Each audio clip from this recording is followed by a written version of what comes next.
kamu sedang melalui masa sulit dalam hidupmu sekarang? Apakah kamu merasa putus asa dan tidak memiliki harapan? Mungkin kamu sedang mengalami depresi atau mengenali seseorang yang mengalaminya. Hari ini saya ingin berbagi kabar baik denganmu. Pernahkah kamu tertanya-tanya apakah yang akan Yesus katakan kepadamu jika Dia ada di sini sekarang? Kita tidak perlu menembak karena kata janjinya dan penghiburannya tercatat di dalam Alkitab firman-Nya. Berikut adalah beberapa janji yang telah memberikan saya penghiburan selama saya di dalam masa sulit saya. Di dalam 2 Samuel 22 ayat 1 sampai 3 dan 7. Kita baca. Daud menyanyikan nyanyian ini kepada Tuhan pada hari Tuhan melepaskan dia dari cengkeraman semua musuhnya dan dari cengkeraman Saul. Ia berkata, Tuhan adalah bukit batuku, kubu pertahananku dan penyelamatku. Allahku, gunung batuku, tempat aku berlindung, perisaiku, tanduk keselamatanku, kota bentengku, tempat pelarianku, juru selamatku. Engkau menyelamatkan aku dari kekerasan. Dalam kesesakanku, aku berseru kepada Tuhan. Kepada Allahku, aku berseru. Ia mendengarkan suaraku dari baitnya. Teriakku minta tolong sampai ke telinganya. Daud dalam masa kesesakannya menemukan bahwa Tuhan adalah penolong yang sangat hadir.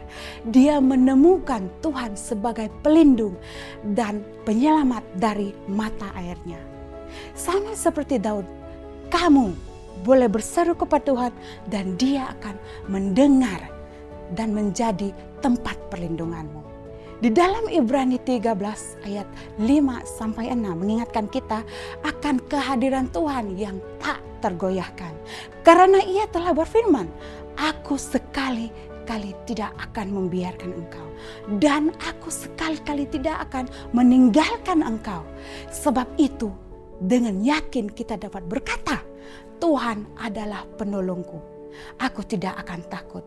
Apakah yang dapat dilakukan manusia terhadap aku? Tuhan berjanji untuk tidak pernah meninggalkan kita atau membiarkan kita. Dalam saat-saat tergelap, kita dapat yakin menyatakan bahwa Tuhan adalah penolong kita. Kita tidak perlu takut karena Dia selalu bersama dengan kita. Di dalam Ibrani 4:15 kita diingatkan bahwa Yesus benar-benar memahami cobaan dan rasa sakit kita. Sebab iman besar yang kita punya bukanlah iman besar yang tidak dapat merasakan kelemahan-kelemahan kita. Sebaliknya, sama dengan kita, Ia telah dicobai dan tidak berbuat dosa. Pikirkan itu sejenak. Yesus tahu segala kesulitan yang kamu alami. Dia telah merasakan perjuangan kita dan mengalami rasa sakit kita. Dia memahami kedalaman penderitaan kita karena Dia telah mengalaminya. Ini bukan hanya empati yang jauh. Yesus benar-benar mengetahui kesulitan kita. Dan itu memberikan kita keyakinan.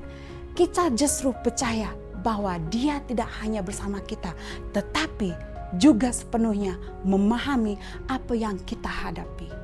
Jadi, jika Yesus ada di sini pada hari ini, Dia akan berkata, anakku yang terkasih, aku melihat rasa sakitmu dan perjuanganmu aku mengerti. Datanglah kepadaku semua yang letih lesu dan berbeban berat, dan aku akan memberikan kelegaan. Percayalah kepadaku, karena aku tidak akan pernah meninggalkanmu atau membiarkanmu. Aku adalah penolongmu, penyembuhmu, dan damai sejahteramu. Bersandarlah kepadaku dan kamu akan menemukan penghiburan dan harapan. Ingatlah, kamu tidak sendirian dalam hal ini. Tuhan bersama denganmu dan janjinya benar. Bersandarlah padanya, percayalah kepadanya. Firman-Nya dan temukan penghiburan dalam hadirat-Nya. Tuhan memberkati.